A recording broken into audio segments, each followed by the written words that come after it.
Then the disciples of John came to him, saying, Master, why do we and the Pharisees fast while you and your disciples do not? Jmmanuel said to them, How can the ignorant fast and suffer while they are being taught knowledge?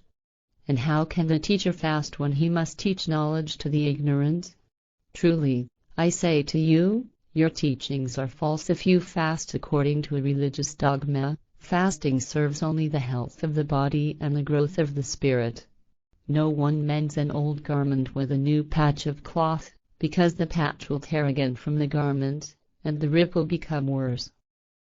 Neither is new wine poured into old wineskins, for the skins will tear, the wine will spill, and the wineskins will be ruined. Instead, new wine is put into new wineskins, so both are preserved. The daughter of Jairus, the woman with hemophilia. While he was talking with them, behold, one of the community leaders came and knelt before him, saying, My daughter has just died, but come and lay your hand on her so she will live. And Jmmanuel stood up and his disciples followed him. And behold, a woman who had hemophilia for 12 years stepped up behind him and touched the fringe of his garment. She spoke to herself, If only I could touch his garment, I would be cured. Then Jmmanuel turned around and saw her, and he said, Be comforted, your faith has helped you. And the woman was well from that hour on. When he came into the community leader's house and saw the pipers and the turmoil of the people, he spoke, Depart, because the maiden is not dead but is asleep. And they laughed at him. But after the people were driven out, he entered and took her by the hand and spoke, I'll order you to get up and walk. And the maiden stood up and walked, and soon the news of this spread through that entire land. A blind man and 2 mutes.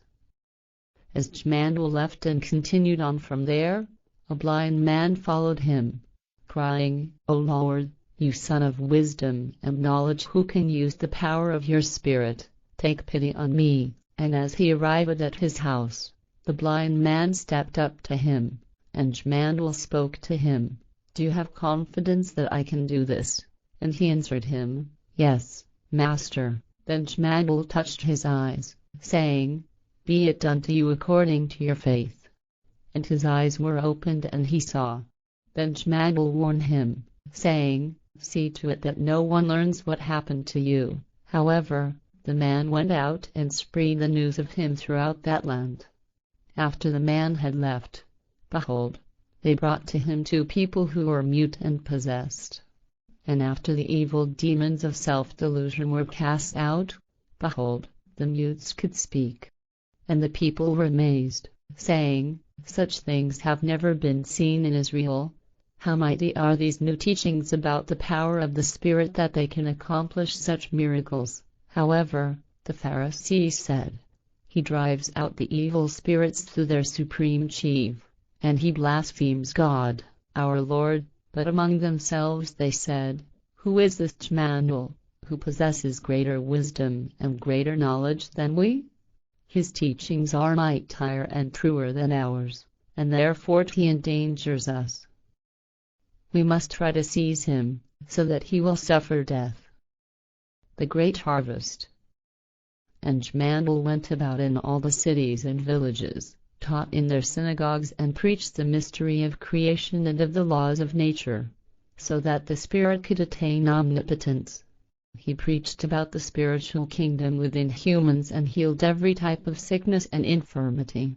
When he saw the people, he took pity on them, for they were languishing and scattered like a flock of sheep without a shepherd. Then he spoke to his disciples, The harvest is great, but there are few laborers to bring it in. Seek and pray in your consciousness that more laborers will be found for the harvesting. And so it came to pass that workers for the harvest were found, who gathered around Jmmanuel to become disciples. Chapter 10. Commissioning of the disciples. He called his 12 disciples to him and gave them the knowledge for controlling the unclean spirits, so they could drive them out and heal every sickness and infirmity. These are the names of the 12 disciples: Simon called Peter, and Andrew, his brother, James, the son of Zebedee, and John, his brother, Philip and Bartholomew, Thomas and Matthew, the tax collector, James, the son of Alphaeus, and Thaddeus, Simon Canaeus, and Judas Iscariot, the only one, other than Jmmanuel, who understood handwriting. Jmmanuel sent forth these 12, commanding them and saying, Do not go into the streets of Israel, and do not go to the scribes and Pharisees, but go into the cities of the Samaritans and to the ignorant in all parts of the world.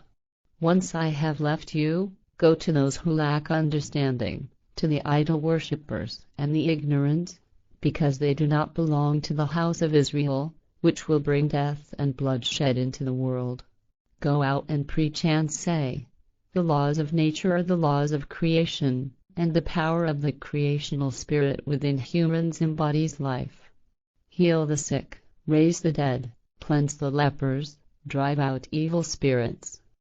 Because you received without having to pay, give therefore without compensation. You shall not amass gold, silver or copper in your belts. Also, on your travels you shall not take large bags with you in which to carry food, water and clothing. Go on your way with only the bare essentials for eating and sleeping, for keeping yourselves clean, and for a change of clothing. Never carry too much with you, because you would only burden yourselves and become welcome victims of waylaying bandits. Remember furthermore, all labor is worthy of its reward, and you will not be wanting if you diligently preach and teach the true knowledge. When you go into a city or village, inquire if someone is there who is worthy, and stay with him until you depart. And when you enter a house, greet it. If the house is worthy, your peace will pass on to the occupants. But if it is not worthy, your peace will return to you. And if someone will not take you in or listen to your words, leave that house or that city and shake the dust from your feet. Truly, I say to you, do not stay in such places, because they are abodes of the ignorant and evil. People there will not recognize the words of truth and knowledge. Flee from those places, because their residents are disloyal to creation and the laws of nature. The people there worship shrines, false gods and idols, but not creation, nor do they follow its laws. Flee from those places, for people there will try to take your life, because they do not want to forsake their false teachings. Flee from such unrighteous people, because you must not lose your life for the sake of truth and knowledge. No law demands this of you, nor is there one that endorses such recklessness. Truly, I say to you, many, nevertheless, will die and shed their blood into the sand, because later my teachings will be turned into false teachings that I never preached and which originate in the minds of the scribes and priests. Thereby they will bring the people under their control through belief in their false teachings, in order to rob them of their goods and belongings. Throughout the world there will be wailing and chattering of teeth when the blood flows from all those who have made my teachings of wisdom and knowledge into false teachings, and when the blood flows from all of those who, in their false belief and through evil seduction, believe and advocate these false teachings which certainly are not mine.